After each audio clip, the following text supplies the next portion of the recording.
For every single person touched by this unthinkable tragedy, there's been one man who, above all others, has been the beacon holding this city together and leading it forward. He's the mayor of New York City, Rudolph Giuliani. This is a better city now than it was before the attack took place, in terms of its spirituality and its understanding of what it means to be an American, its understanding of unity.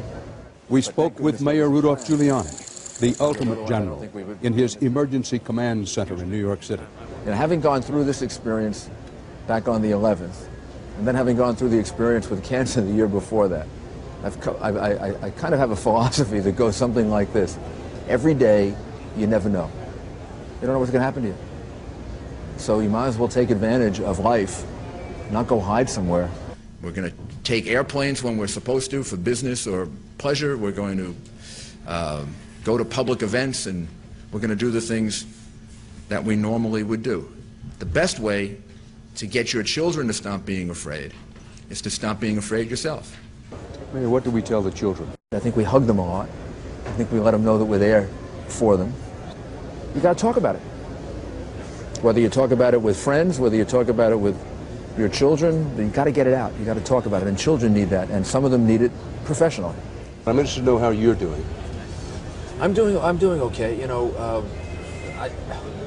at some point I'm going to have to just go off by myself and reflect on all the people that I've known that I've lost, and there's a whole personal part to what happened at the World Trade Center that I just haven't had the time to think about too much, because I need to focus on the things I need to do to keep the city together and moving the city together. But every once in a while at the funerals, and I realize how many friends I lost or are missing. And have you had time to grieve?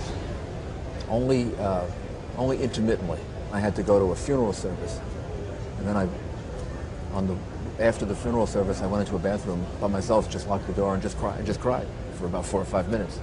I want to shift gears for a moment. Tell me, what is your philosophy of leadership? So many people are admiring your leadership just now. I think that you have to. I think there are a couple of things. You have to lead by example, and you have to be honest. You got to be willing to work as hard as the people that you're asking to work with you, and not be removed from them.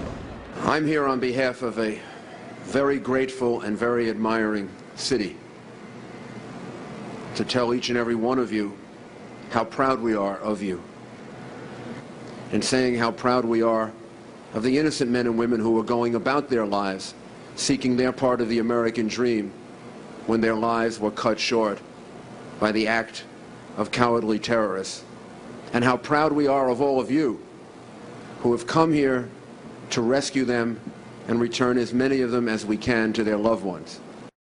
What about those who say, and there are plenty of people, whether they voice it or not, who are saying, I fear a second strike, they'll come again.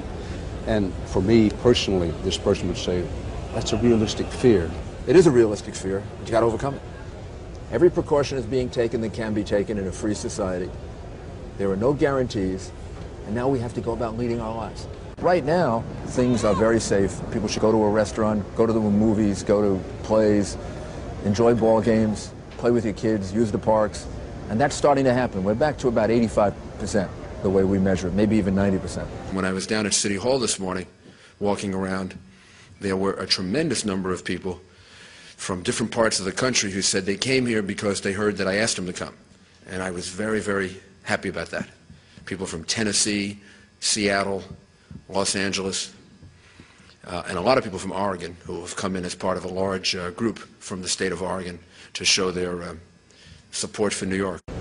Mayor, no doubt there'll be commissions and there'll be a procedure for deciding what happens in Lower Manhattan, what's rebuilt, what isn't, how it's rebuilt, and so forth. I want to get a sense of what's inside you. Do you find yourself saying, I hope we rebuild the Twin Towers, or not? The most important thing to focus on is the appropriate memorial. Something beautiful, something uplifting, something that really captures the patriotism and the heroism of the people that were there. That's the most important thing. There's no question we're going to rebuild. The skyline will be whole again, and also the reality is that the people in New York City are going to be whole again.